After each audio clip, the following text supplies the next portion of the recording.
I just recorded 2 videos to realise that my mic wasn't plugged in, so, you know, pretty pissed off right now. Gonna repeat myself though. Um, Yair's elbow in UFC Denver 2 nights ago. Does it win knockout of the year? At first reaction to this, I thought, well, no, you got to give it to Francis Ngannou when he knocked out Alistair Overeem. But then I was corrected upon doing some research that Francis Ngannou knocked out Overeem at the end of 2017 at UFC 218 when Aldo fought Holloway for the rematch, if you remember that. But that was a brutal knockout, and I thought that one might top it just because of how ferocious it was and how crowd silencing that knockout was, you know? But I think this year, I mean, Yair's got some good arguments to win knockout of the year so far. We haven't got long left in 2018. Jesus, how time flies.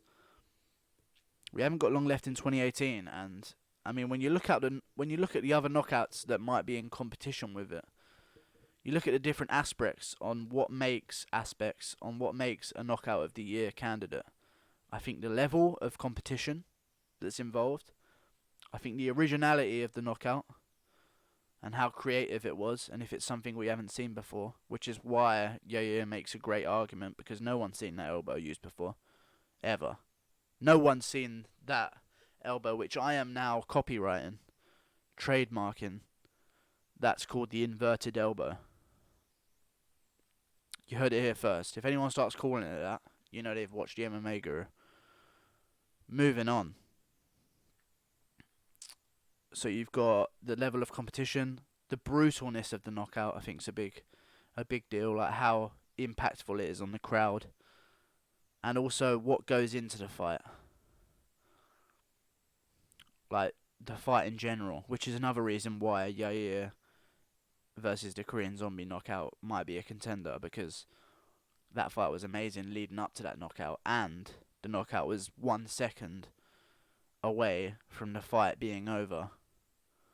It was the last second of the fight, and if that fight went to decision, Yair would have lost 4 rounds to 1 on the scorecard. So I think that is what you have to take into consideration as well. Because if we're looking at high level knockouts and them taking a bit more of the number one spot, then you're looking at DC versus Stipe. But we've seen right hands. You know what I mean? And then you look at creativity and you think, alright, maybe Lyoto Machida when he knocked out Vitor Belfort with a front kick in Brazil. And you think, okay, but we've seen that before. We've seen Anderson Silva do that. We've seen Lyoto Machida do it before. You know? We've seen those kicks lead to knockouts. Anthony Smith pulled off a front kick that led to a knockout on Shogun Rua not too long ago. And I think that we've never seen the elbow that Yair pulled off, the inverted elbow. And I think that really counts for something when you're thinking about knockout of the year, because I guarantee you people are going to start using that elbow from now on. The inverted elbow. Because it uses all your opponent's force against them with the elbow, and you can use it as a fake, as if you're going for a takedown. They drop their arms down to pummel, and their face is left wide open for that elbow. And it was a great technique used by Yair. And also, he meant to use that technique. Like, you could see him lining it up. Korean Zombie was coming straight forward. He could tell, I'm going to throw it. Last second, boom. Lands it. Perfect. KO. And yeah, I mean, there's been some other KOs in this year that were good. Remember David Branch knocking out Thiago Santos. But we've seen right hands. Jacare Souza knocking out Derek Brunson, but we've seen head kicks before, nothing new. But when I saw Yair Rodriguez knock out the Korean Zombie, I was shocked because I've never seen that elbow before. I'm sure none of you guys have either, because that was something new. And I think when you're changing the game like that and implementing new techniques for people to take a look at and use for themselves, you earn that number one spot.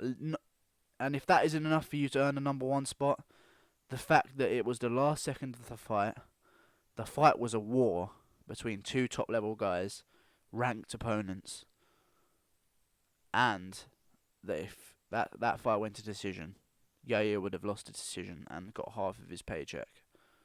So that's who I'm giving it to. Yair Rodriguez.